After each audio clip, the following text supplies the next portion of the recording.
Magandang araw sa inyong lahat. Ako si Jason T. Asuncion at muli nagpapasalamat tayo sa mga nanonood at subscriber natin sa YouTube. Ganun rin yung mga nag-a-add sa atin sa Facebook account, mga nag-email sa atin. Magandang araw sa inyong lahat. And today may bago tayong video na gagawin. Ito'y hiwalay dun sa nakaraming video na ginagawa ko, no? So medyo kilala na ako sa Visual Basic video tutorial. Sabi ko dati medyo ititigil ko ng konti yon at gagawa tayo ng bagong video tutorial, no? So on this instance, gagawa tayo ng tutorial Introduction to PHP Programming or Web Programming. Okay? Bago ang lahat, yung mga first time pa lang po na nakapanood ng video na ginawa ko sa YouTube, pwede niyo po akong i-add or mag-subscribe sa aking YouTube channel. Ayan po, nakasulat dito. youtube.com JudSummer99. Paki-search lang po. Or pwede niyo po akong i-add sa aking Facebook account, JudSummer99 at yahoo.com. Or pwede rin sa akin Twitter, teacher_Jason. Pwede nyo i-hashtag na Judge Summer or Pinoy Programmer or video tutorial. Pwede pong ganon. Or sa aking email account, pwede nyo po akong email. So, judgesummer99 at yahoo.com. At kung may oras at panahon po, susubukan kong sagutin. Or pwede rin kayong dumalaw sa aking website. It's www.top8techsoft.com. So, nandun po yung mga video ko. Nakaayos siya. Gaya rin sa aking YouTube, no, may playlist ako. So, same rin sa website ko na top8techsoft.com. Parang naka-playlist rin siya doon, no? So, pwede po kayong dumalaw doon. At kung may mga katanungan nga po kayo, so subukan nating sagutin, lalo na alam natin. Okay? So, simulan natin ngayon. Ang topic natin ngayon is kung paano mag-install ng XAMPP. Okay? So, ano ba yung XAMPP? Okay, itong XAMPP is isang installer na pinagsama-sama yung Apache, MySQL, PHP, at saka Perl. Okay? Ginagamit to karaniwan kapag gusto mong mag-run ng gumawa o mag-run ng PHP site or website locally or pwedeng hindi locally, pwedeng through server, kung gumawa ka ng server. Kasi kailangan mo ng server para mag-interpret ng iyong codes kung gagamit ka ng PHP sa web programming. Okay? Apache, ano muna yung Apache?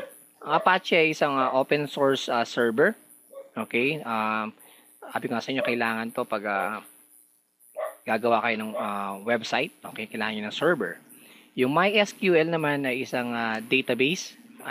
Lahat to, itong Apache, itong MySQL, ay free software, no? Pati itong PHP at saka Perl. PHP, ito yung isa sa mga sikat na web programming language sa paggawa ng website. Okay, so dati HTML, medyo meron kasing limitation ng HTML, no? Isa sa limitation ng HTML is hindi niya kayang mag-handle ng value, hindi siya makagawa ng variable. So, isang magandang paraan na makagawa ng website, dynamic website, is gumamit ng PHP. Same thing with Perl, no? Perl is mas advanced sa PHP. Okay? So, same rin siya, ginagamit rin sa paggawa ng website. Okay, tinawag siyang XAMPP. Yung X is tumutukoy sa iba't ibang klaseng operating system. Kung mapapansin nyo dito, ito po ang website ng XAMPP, no? So, www.apachefriends.org. Okay. Mapapansin nyo dito, may installer sila for Windows, Linux, and OS X. OS X is for Apple Macintosh, right? Linux is an open source operating system. Windows, pag sinabi nilang Windows dito, kahit anong operating system ng Windows, anong version ng operating system ng Windows, from XP to Windows 8. Okay? So, meron silang lahat na installer para doon. Kaya X, yung X is any operating system. Yung A is for Apache, gaya sabi ko kanina. Yung M is for MySQL. Yung unang P is for PHP. Yung ikalawang P is for Perl. Yung iba, sasabihin siguro, pwede bang i-install ng hiwala-hiwalay yung mga yan? Yes. May download ka na Apache installer, may download ka na MySQL installer, meron rin PHP and Perl. Yung nga lang, mas mahirap. Okay? Mas mahirap silang i-install ng isa-isa. Magko-configure ka pa. Pag gumamit ka ng XAMPP, minsanan ka lang mag-i-install or magko-configure. Okay, pag install mo yung XAMPP, automatic yung tatlong o yung apat na software na to is install agad sa computer mo at mako-configure ka agad siya. Okay? So, kaya magandang gamitin. Lalo na kung ang focus mo talaga is web programming na PHP. Okay, hindi ka mahihirapan. Okay. So, download lang kayo. Punta lang kayo sa website na to, apachefriends.org. Download nyo lang. Isa sa mga kailangan yung tandaan, check nyo muna kung ano yung operating system nyo. Ikalawa, kung Windows yan, kung 32-bit or 64-bit. Okay? Kung gusto nyo malaman paano malaman kung 64 or 32-bit yung Windows operating system nyo, pwede nyo i-press and hold yung Windows logo key sa keyboard nyo. And then yung pause button, okay, lalabas to, yung system properties. Okay, makikita nyo dito sa may system type, itong akin is Windows 7 Home Basic na, Windows 7 Home Basic, sa system type niya, 32-bit operating system. Okay? Pag x86 yung nakalagay sa inyo, or kanina minsan lalabas naman nakalagay 64-bit.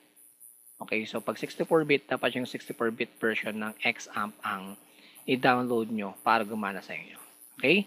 So, kung ready na lahat, kung na-download nyo na, ako kasi dinownload ko na siya, no? So, magkakaroon kayo ng installer. Okay, simulan na natin. Eto, may installer na ako dito. So, double click ko lang yung installer ng XAMPP natin, no? So, introduction to sa PHP. So, kailangan muna natin ng ganito. Kasi kung ituturo ko kaagad, hindi naman, kasi ang PHP hindi katulad ng HTML na basta-basta lang. Ibig kong sabihin is, basta may notepad, sinave mo, tatakbo siya. Hindi. Sabi ko nga sa'yo, kailangan nyo ng mini server, kailangan nyo ng PHP na naka-install sa computer nyo para ma-interpret siya. Okay? Ngayon, paano nangyayari yun sa website? May naka-install bang PHP sa inyo? Bakit na-interpret yung mga website na PHP?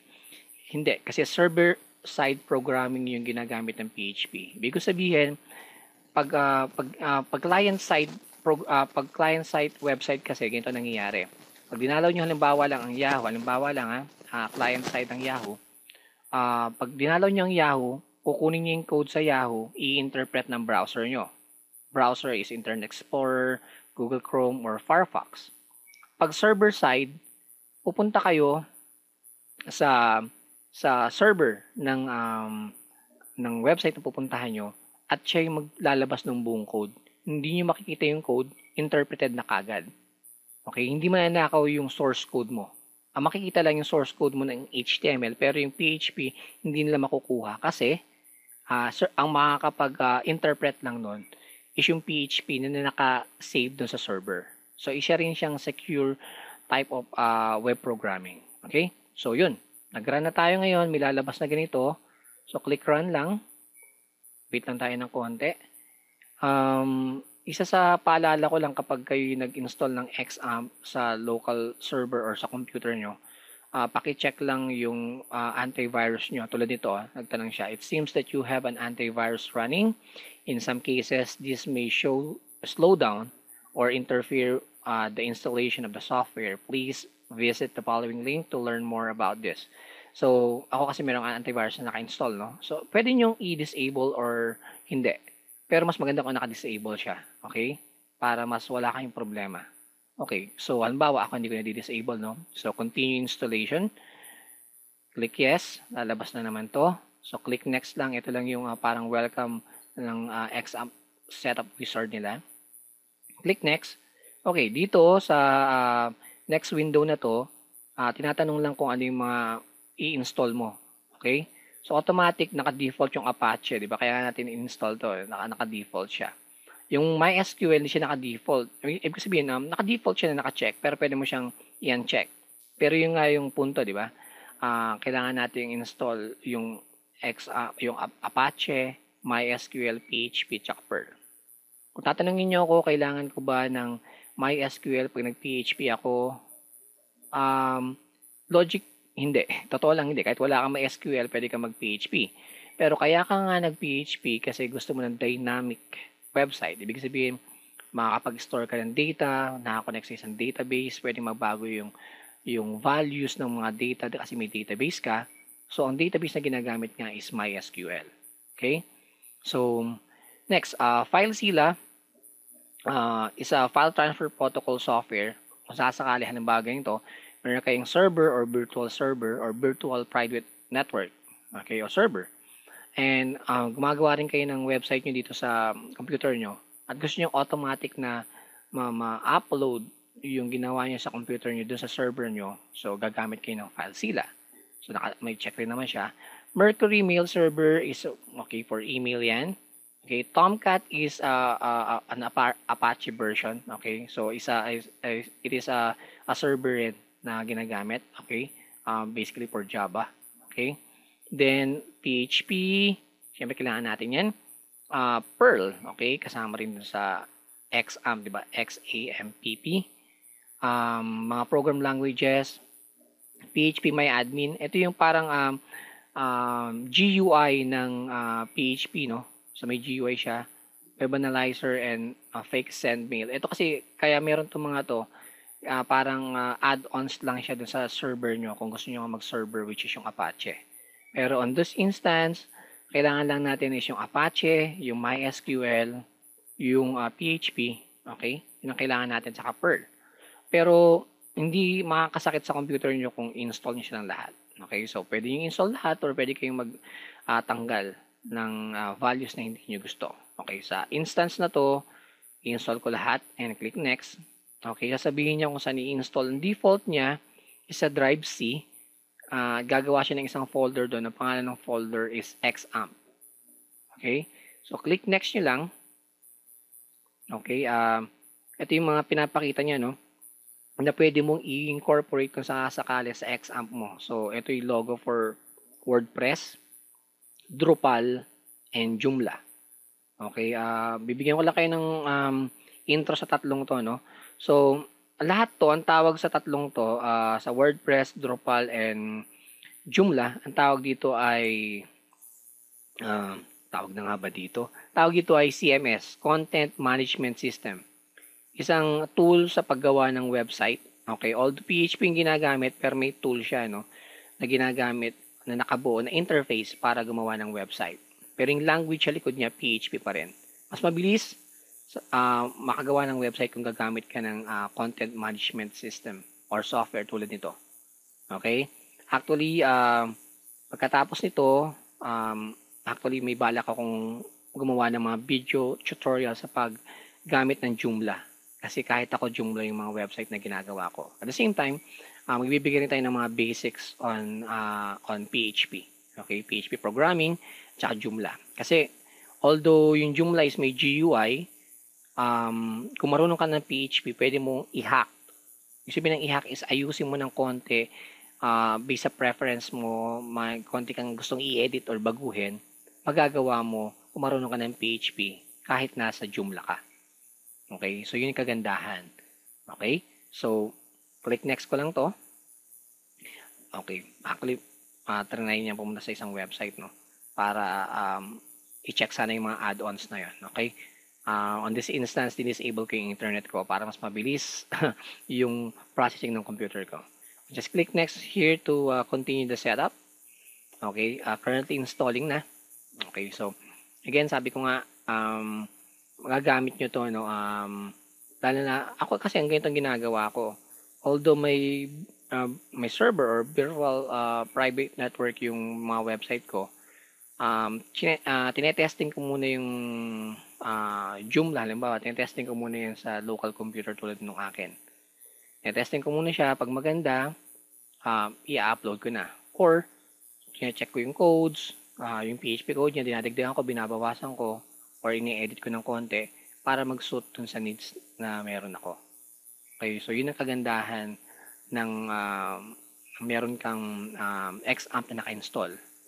Isa pa, kung napapanood nyo yung video ko about Visual Basic, meron akong doon isang video na how to connect Visual Basic 6 um, to MySQL, di ba? So, actually, XAMPP rin yung ginamit ko doon. Okay, so kahit XAMPP yun, dahil nga may SQL siya, pwede mong gamitin. Yun yung kagandahan. So, hindi rin naman ganun nakakaubos ng processing speed tong XAMPP kung meron kayo sa computer. Pwede siyang i-disable or enable. So, nasa inyo pwede siyang i-start yung process niya. So, hindi siya yung automatic na gumagalaw na lang, no. Pwede siyang i-configure based sa needs niyo. Okay? So, we're just waiting for this one. Yun. Happy nga, this is just a introduction para sa PHP web programming tutorial ko at the same time Joomla. Gagawa pa rin ako ng mga video tutorial sa Visual Basic, huwag kayo mag-alala. Natural na yon. Pero ang binabala ko kasi makapag-release ng at least 3 videos in 2 weeks, no? Mapapansin nyo kasi 1 video per 2 week lang ang ginagawa ko or 2 videos per month. Yun is kung umuwi ako sa bahay kasi nagwo-work ako sa Manila at wala yung mga gamit ko dun sa Manila. May laptop lang ako so hindi ko naman magawa. So pag umuwi ako ng Tarlac every sweldo, 15 and 30th, doon lang ako nakakapag-record. So pasensya na sa iba kung di ko agad nasasagot yung mga tanong, kung di ako agad nakakagawa ng video tutorial kasi nga ganun. Pero ngayon medyo mahaba kasi yung bakasyon ko. Nag-leave ako. So, bala kong gumawa ng 3 video at i-release natin within 2 weeks. No? I mean, sa span 2 weeks, 3 video yung ilalabas natin. Isa na to. Okay? Yung isa is about Joomla. Yung isa is about Visual Basic. Okay? So, we're still waiting until the setup is done. So, hindi matagal to. Mga 5 to 10 minutes tapos na conforme sa speed ng computer nyo, no? So, mas mabilis siguro kung papatayin yung internet nyo. O, nakapatay nga siya. So, we're still waiting. Waiting and waiting. Kung may tanong kayo dito, okay to. Sabi ko, yung Joomla medyo okay sa akin yun. What I mean is, ginagamit ko talaga ng Joomla. Medyo, may tanong kayo doon, okay. Pwede kayo magtanong, mas sasagot ko siguro ng maayos kasi mismo ako ginagamit ko. At least more than I think 6 websites na yung nagawa ko using Joomla. Way back Joomla 2 pa. Okay, so ngayon yung Joomla 3 na. Yung website ko is Joomla 3. Yung mga ibang website na nagawa ko is Joomla 3. So, makakapagturo ka ng maayos doon. About PHP, turo natin yung basics. Okay? Kasi sabi ko nga sa inyo, kung marunong kayo ng PHP, mas maganda yung magiging Joomla website nyo kasi may edit nyo or mako-customize nyo based sa needs nyo. Okay? So, konti na lang to. Konti na lang. We're just still waiting. Yun nga pala, kung meron kayong mga seminars at gusto nyo akong invite, no problem. Just send an email lang po or at least add nyo ako sa Facebook. Let's talk about it. Hindi naman ako ganun kahirap kausap. Katapos rin lang ng seminar ko sa Aurora State College of Technology. Maraming salamat pala kay Prof. Marmol. Shout out for Prof. Marmol for the successful event. Maraming salamat sa invitation. And okay, so dito actually complete ng installation. May tanong siya, do you want to start the control panel now? Karaniwan kasi kung mag-Apache server ka or ibang server type or server, karaniwan naka-DOS mode siya or yung black and white mode, no? Gandahan kasi dito magkakaroon ka ng GUI. So pwede nating i-click ng finish dito. And para bumukas yung control panel. Okay, dito ito yung control panel ng XAMPP nyo. Makikita nyo hindi automatic na naka-start ang Apache MySQL and iba pa yung mga software na install natin. Pero kung gusto nyo gamitin yung Joomla, for example, or PHP, kailangan naka-start at least tong Apache at saka yung MySQL. Okay? So ngayon, ganyan na lang ba yan? Nope, meron yan. May GUI yan. Once na-click mo yung admin ng Apache, okay, for first time setup, ito yung makikita nyo, no? For first time setup. So, tatanungin niya kung anong language na ginagamit mo. So, pinakamalapit sa atin is English. Okay. Slow waiting. There you go. So, ito yung pinaka parang GUI mo ng XAMPP mo. From here, makikita mo kung ano mga naka-install. Ano ba, okay, this is just welcome part. To PHP, pwede mo gamitin mga tool about PHP. May mga example na dito about anong kayang gawin ng PHP, no? Sample ba, may phone book na dito, oh. Oh, di ba? Okay, may phone book na dito. Yung codes nandito na rin. May biorhythm formula. Okay, biorhythm, okay to. Ayun, oh, show source code. Ayun, oh. Di ba? Pag i-install mo. So, meron na kagad parang introduction sa PHP dito, which is good. Di ba? May program na kagad para pag-aralan. Yung phone book, which is good to. Database programming. Perl, ito rin. J2. And iba pang tools like PHP My Admin, no? Pag click mo tong PHP My Admin, ayan din click. Waiting, and waiting, loading. Okay. Yung PHP My Admin, pwede mong gamitin dito yung MySQL mo. Okay? Yung iba kasi sanay nga, sabi ko sa inyo, tinuturuan sila ng SQL call or yung mga tipong select, call, prompt sa paggawa ng database sa SQL, no? Or MySQL or Microsoft Server. From here naman, pwede kayong gumawa ng database nyo using MySQL na may GUI. Okay? So, next video yun. Okay, maganda. Next video yun. So, pinakita ko lang sa inyo. So, yun. Yun ang meron sa ating XAMPP. So, kung interesado kayo at game na kayong matuto ng PHP web programming and Joomla, try to download yung your XAMPP, try to download it to your computer so that sa next video ko, makasabay na po tayo. Okay, so there's no big issue. Kung may errors kayo about XAMPP installation, first thing to do is uninstall it and then reinstall it back. Baka may problema yung download nyo. Or pinakamaganda, like what I've said earlier, try to disable your antivirus first before installing XAMPP. Okay, after the installation, pwede mo siyang i-run. No issues about that. Okay? So, I hope may natutunan kayo sa video tutorial kong to. At muli, gaya ng sinasabi ko, ang video na to ay tool lamang para matuto tayo. Kailangan pa rin natin ng teacher or mentor para mag-guide sa atin. Muli, ako si Jason T. Asuncion. Kita-kita tayo sa next video. God bless.